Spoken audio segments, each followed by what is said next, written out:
Assalamualaikum warahmatullahi wabarakatuh. Selamat pagi dan salam sejahtera. Perkenalkan, saya Rifki Suwaji, Sarjana Manajemen, Magister Manajemen. Saya adalah dosen tetap Prodi Manajemen, Sekolah Tinggi Ilmu Ekonomi Yapan, Surabaya. Tujuan pemaparan ini adalah dalam rangka unjuk kerja Tridharma Perguruan Tinggi di bidang pengajaran mata kuliah Manajemen Sumber Daya Manusia. Manajemen Sumber Daya Manusia adalah mata kuliah wajib yang mempunyai bobot sebanyak 3 SKS dan total durasi pembelajaran sebanyak 150 menit. Mata kuliah ini bertujuan untuk memberikan pengetahuan dan pemahaman kepada mahasiswa tentang teori dan konsep pokok yang berhubungan dengan manajemen sumber daya manusia dalam pekerjaan maupun dalam kehidupan bermasyarakat. CPL Prodi yang dibebankan pada mata kuliah ini adalah yang pertama, menunjukkan sikap bertanggung jawab atas pekerjaan di bidang keahliannya secara mandiri. Yang kedua, memahami teori dan konsep dasar manajemen sumber daya manusia yang berkaitan dengan strategi dalam membangun hubungan dengan karyawan. Yang ketiga, mampu menganalisa manajemen sumber daya manusia dan aspek-aspek yang terkait dengan fungsi perencanaan dan pengadaan manajemen sumber daya manusia. Yang keempat, mampu mengaplikasikan ilmu manajemen sumber daya manusia baik secara individu maupun kelompok untuk capaian pembelajaran mata kuliah atau CPMK.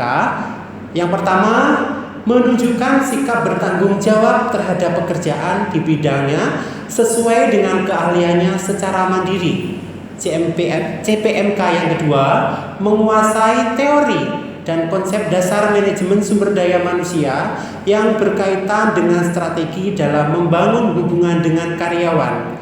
CPMK yang ketiga, menganalisa manajemen sumber daya manusia dan aspek-aspek yang terkait dengan fungsi perencanaan dan pengadaan manajemen sumber daya manusia.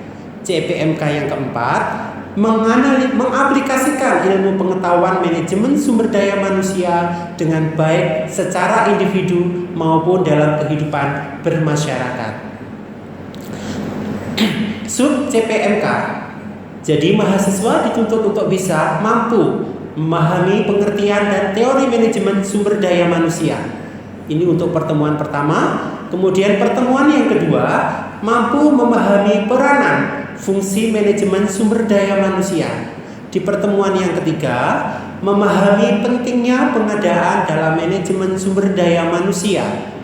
Pertemuan yang keempat, mampu menganalisis dan evaluasi suatu pekerjaan. Selanjutnya yang kelima, mampu memahami definisi, tujuan, dan metode perkembangan karyawan.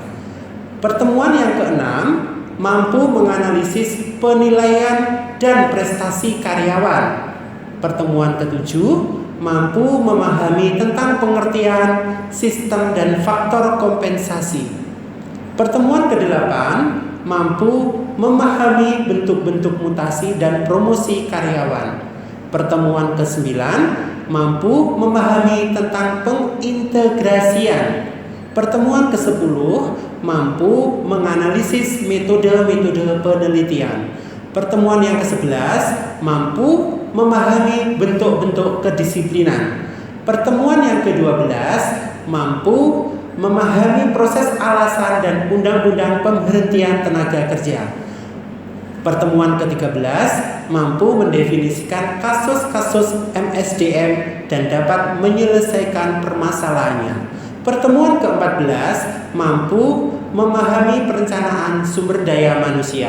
Jadi 14 pertemuan ini selama 1 semester yang akan diampu oleh mahasiswa khususnya yang mengambil mata kuliah manajemen sumber daya manusia.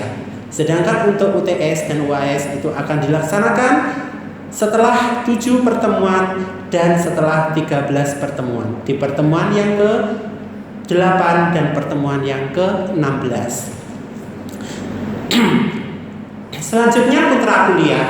Kontrak kuliah di sini tentunya dalam pengertian kesepakatan antara dosen dengan mahasiswa mengenai berbagai aspek dalam perkuliahan yang tentunya kesepakatan ini digunakan sebagai pendalaman atau pedoman dalam kegiatan perkuliahan yang kita tentukan mulai dari tata tertib, mulai dari perkuliahan, pembuatan WhatsApp group dan koordinasi dan lain sebagainya. Kemudian untuk metode perkuliahan yang kita gunakan ada dua. Yang pertama yaitu tatap muka atau disebut dengan luring. Yang kedua yaitu online atau disebut juga dengan daring. Untuk perangkat pembelajaran yang kita gunakan, untuk online atau daring yang kita gunakan atau yang perlu kita siapkan adalah Zoom, kemudian Google Meet.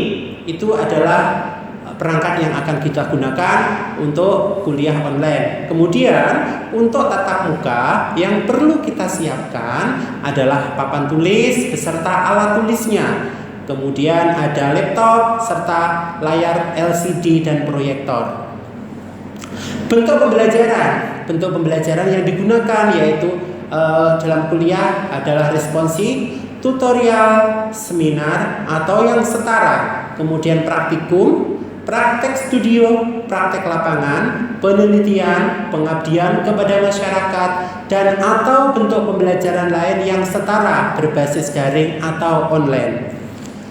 Metode pembelajaran yang kita gunakan adalah small group discussion, role play dan simulation, discovery learning, self-directed learning, cooperative learning, collaborative learning, contextual learning, dan project based learning dan metode lainnya yang setara. Sedangkan untuk absensi baik online maupun offline kita sudah menggunakan e-learning yaitu berupa aplikasi Edlink atau menggunakan SeaAcad. Untuk bobot penilaian adalah persentase penilaian terhadap setiap pencapaian sub CPMK yang besarnya proporsional dengan tingkat kesulitan pencapaian sub CPMK tersebut. Totalnya adalah 100% dengan perincian. Sistem penilaian dibagi menjadi 5 poin. Yang pertama adalah kehadiran atau presensi. Presensi absensi kehadiran ini nilainya adalah 10%. Sedangkan untuk tugas baik itu individu ataupun secara kelompok yaitu bernilai 20%. Sedangkan untuk selanjutnya yaitu kuis itu bernilai 20%. Dan yang keempat adalah UTS. UTS itu 25%, sedangkan UAS yang terakhir adalah 25%. Jadi total untuk sistem penilaian adalah 100%. Nah, terima kasih. Untuk selanjutnya akan kita lanjutkan dengan sistem pembelajaran mata kuliah manajemen sumber daya manusia. Bismillahirrahmanirrahim. Assalamualaikum warahmatullahi wabarakatuh. Waalaikumsalam warahmatullahi wabarakatuh. Ya, selamat pagi. Salam sejahtera untuk kita semuanya. Kita bertemu lagi ya di pertemuan yang kedua mata kuliah manajemen sumber daya manusia. Tentunya untuk subbab ini kita akan bahas terkait masalah fungsi manajemen. Tentunya masih ingat kan pengertian dari pada manajemen yang sudah kita bahas minggu lalu. Kita ulas sekilas dulu ya untuk pengertian dari fungsi manajemen.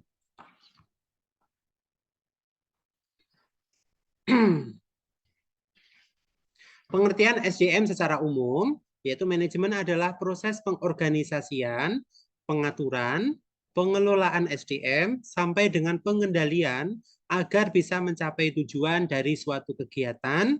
Manajemen sangat diperlukan untuk kebutuhan pribadi maupun bisnis. Kalau kemarin dari manajemen itu berasal dari bahasa apa, pengertian detailnya seperti apa, bahkan dari tokoh-tokoh atau teori-teori dari para ahli sudah kita sampaikan juga. Sekarang kita lanjutkan di masalah fungsi manajemen. Manajemen bisa membuat bisnis menjadi lebih berkembang karena dijalankan secara struktural dan prosedural. Dengan demikian, proses manajemen akan membantu Anda dalam menetapkan keputusan atau kebijakan yang baik.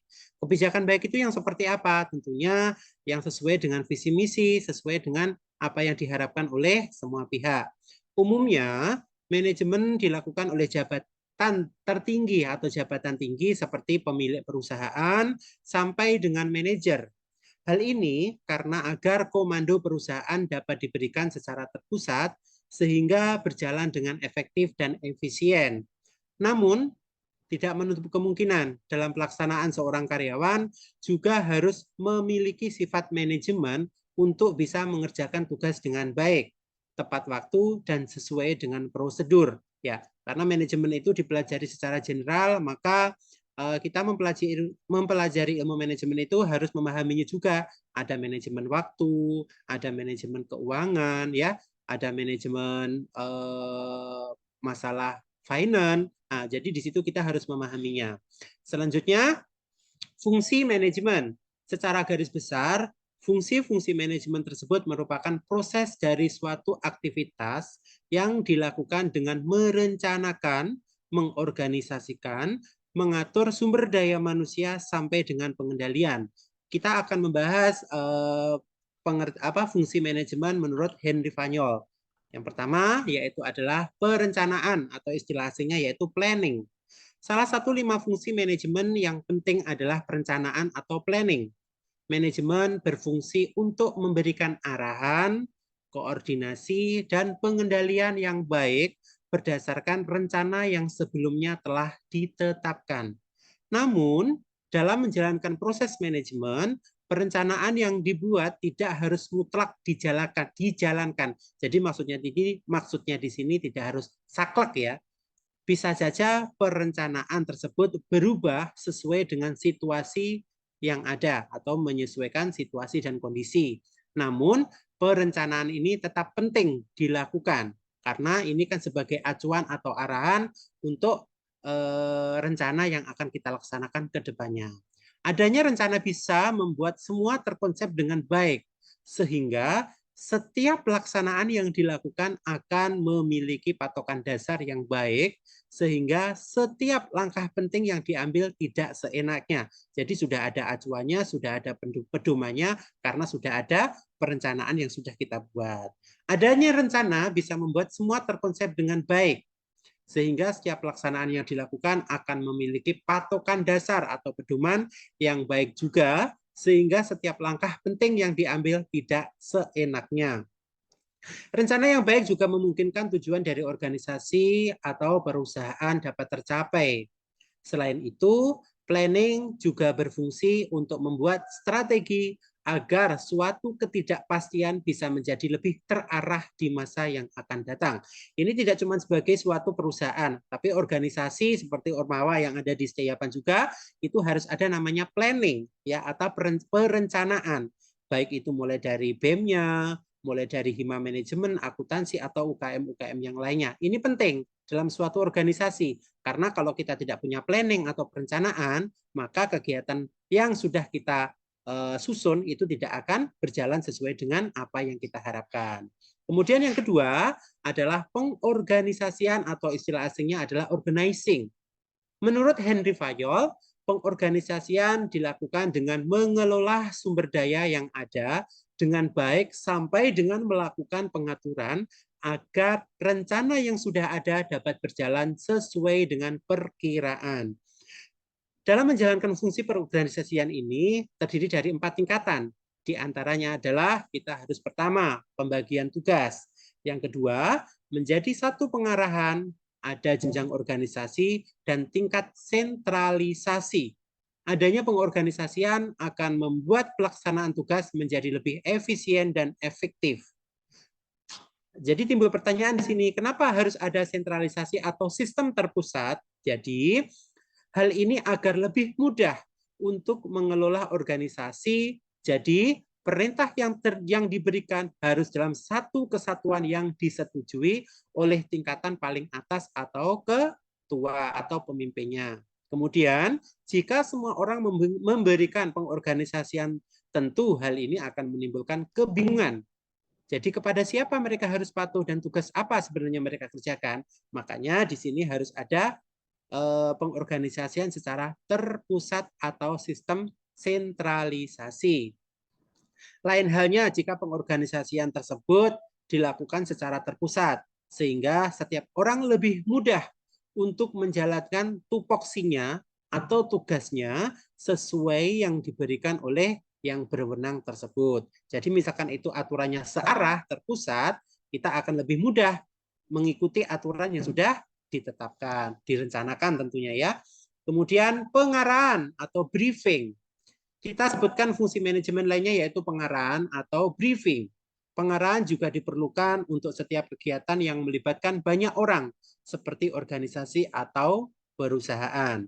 Fungsi manajemen pengarahan ini diberikan untuk memudahkan proses pelaksanaan tugas agar berjalan sesuai harapan. Pengarahan biasanya diberikan dari tingkat atas sampai dengan tingkat bawah, contohnya dari manajer dan karyawan. Arahan diberikan untuk sumber daya manusia yang termasuk dalam anggota dari perusahaan atau organisasi. Adanya briefing sebelumnya juga meminimkan resiko kesalahan yang dilakukan oleh karyawan. Misalkan di sini kita mau mengadakan kegiatan PKKMB itu, ya tentunya kita harus mengadakan technical meeting atau briefing terlebih dahulu kepada panitia. Agar apa? Agar panitia itu bisa melakukan tugas dan kewajibannya sesuai dengan tupoksinya.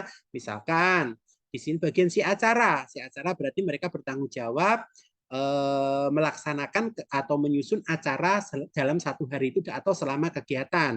Acaranya apa saja? Mungkin ada pemberian materi dari narasumber, kemudian ada diselingi, ice breaking, kemudian ada mungkin game atau mungkin permainan dan lain sebagainya. Dan juga mungkin bagian si keamanan, tugasnya apa. Nah, itu perlu adanya briefing atau pengarahan biar dia tahu batasan-batasan mana atau ketentuan apa yang mereka berhak harus dihukum atau mereka aman tidak mendapatkan hukuman. Kemudian si konsumsi, misalkan si konsumsi di sini tugasnya harus menyediakan konsumsi untuk panitia, ya, atau mungkin peserta udah ditentukan konsumsinya seperti apa, dan banyak juga ada si kesehatan dan sebagainya. Semuanya harus mengikuti arahan atau briefing terlebih dahulu. Nah, jadi gitu ya terkait masalah briefing.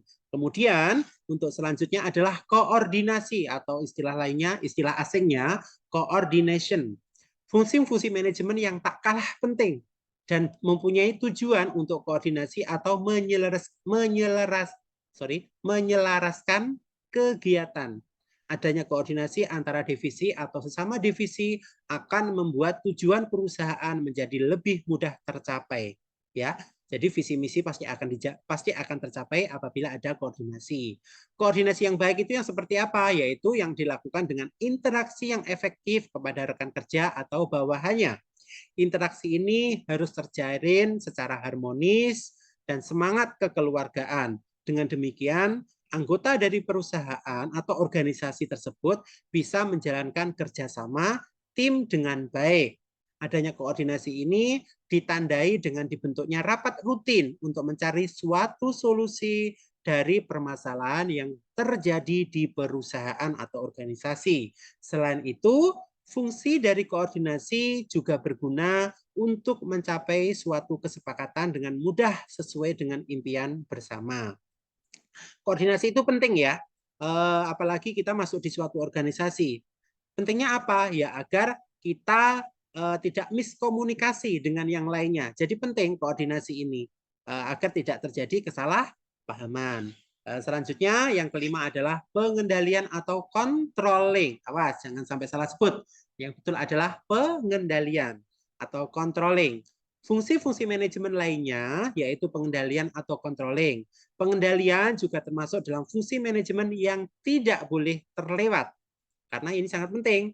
Tujuannya untuk apa? Yaitu untuk memantau proses berjalannya suatu kegiatan. Selain itu, fungsi controlling ini juga berguna untuk memastikan semua kegiatan yang dilakukan oleh organisasi atau perusahaan dapat berjalan dengan baik sesuai dengan rencana awal. Adanya pengendalian juga berguna untuk membuat perusahaan yang menjadi lebih berkembang. Hal ini karena pengendalian akan lebih mencegah risiko kerugian yang mungkin terjadi. Jadi setiap tugas akan dipantau secara seksama untuk memastikan apakah sudah sesuai dengan standar atau belum.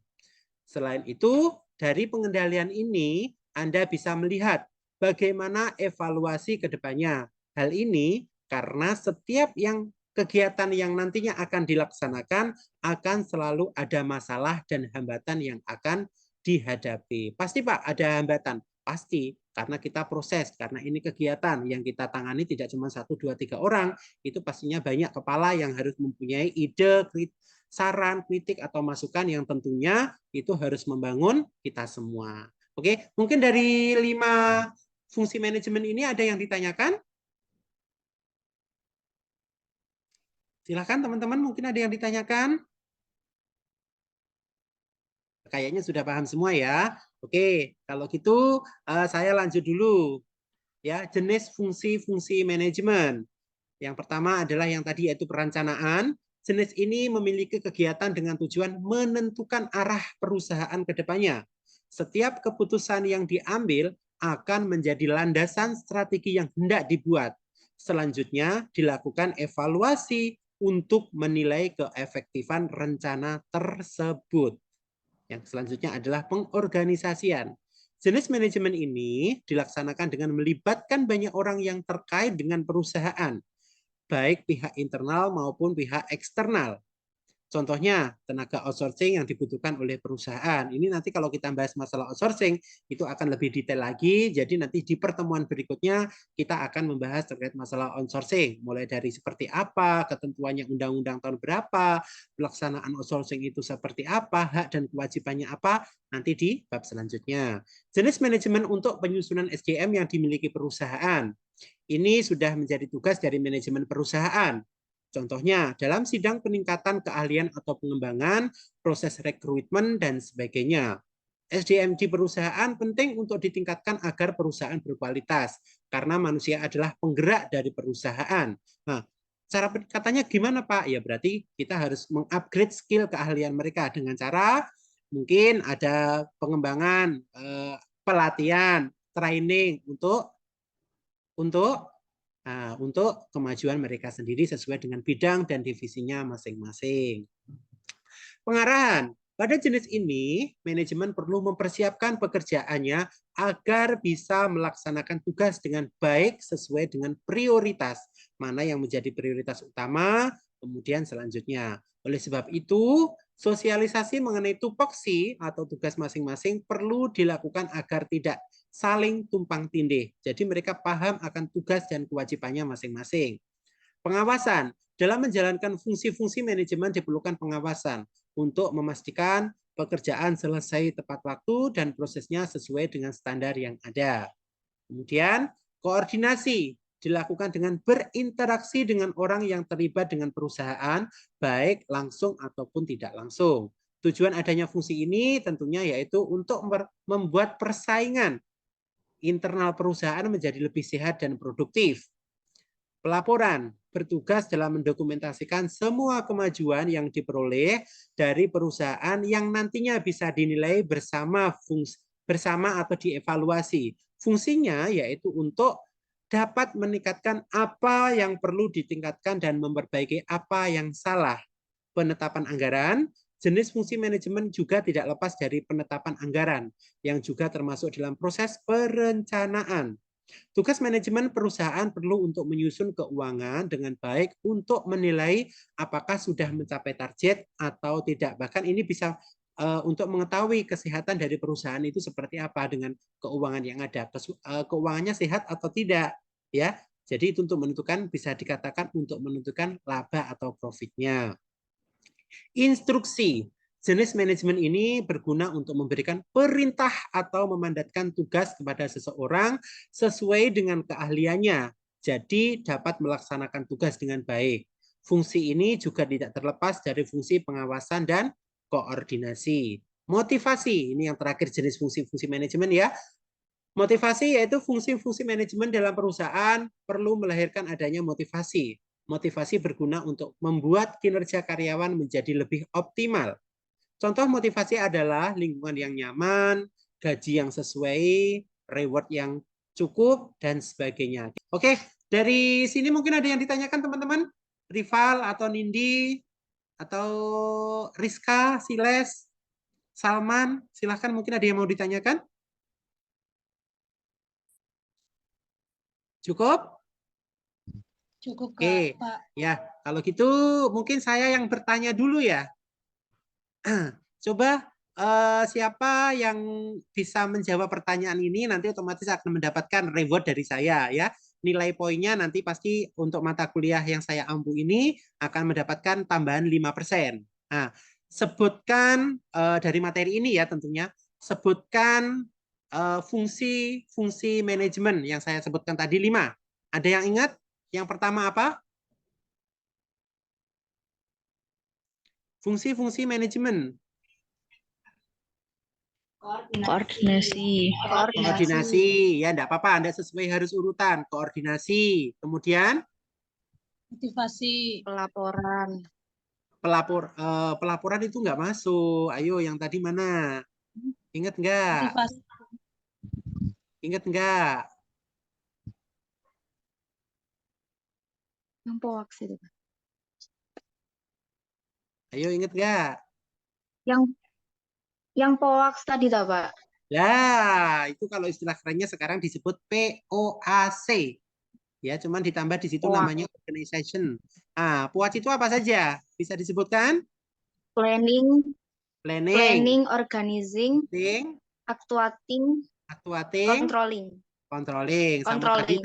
tambahan ada di kalau punyanya Henry Fanyol itu ada namanya briefing ya atau pengarang. Oke, teman-teman silakan nanti dipelajari lagi, dipahami lagi materinya biar teman-teman lebih memahami terkait masalah fungsi dari manajemen karena itu sebenarnya kita masih luas lagi. Jadi silahkan nanti cari literasi, referensi buku di perpustakaan atau e-library perpustakaan juga sudah disiapkan ya, teman-teman. Jadi kesimpulannya sebentar. Tidak diketahui bahwa fungsi-fungsi manajemen memiliki peranan penting untuk menjalankan berbagai kegiatan dalam lingkungan perusahaan atau organisasi. Dapat disimpulkan juga bahwa manajemen merupakan landasan dari kegiatan bisnis kita. Oke, teman-teman, kayaknya untuk materi fungsi manajemen kita sudah selesai. Nanti selanjutnya kita akan lanjut lagi di materi berikutnya terkait masalah MSDM juga. Dari sini mungkin ada yang ditanyakan sebelum kita akhiri? Tidak ada, Pak. Cukup ya. Oke, terima kasih teman-teman. Jadi untuk mengakhiri perkuliahan ini, agar perkuliahan ini nanti mendapatkan berkah dan ilmu yang bermanfaat buat kita semua. Sebelum diakhiri, silahkan berdoa dulu. Dan untuk doa, silahkan dipimpin oleh Siles. Ya, silahkan ditutup dengan doa dulu. Semoga ilmu yang kita pelajari pada siang hari ini bermanfaat untuk kita.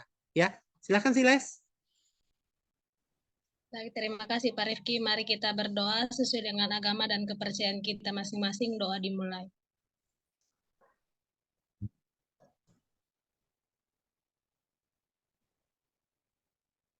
Amin. Oke, terima kasih teman-teman. Sampai berjumpa di minggu depan ya di jam yang sama di perkuliahan mata kuliah manajemen sumber daya manusia. Terima kasih. Kita akhiri. Billahi taufiq wal hidayah. Wassalamualaikum warahmatullahi wabarakatuh. Waalaikumsalam warahmatullahi wabarakatuh. Makasih, Pak. Ya, terima kasih.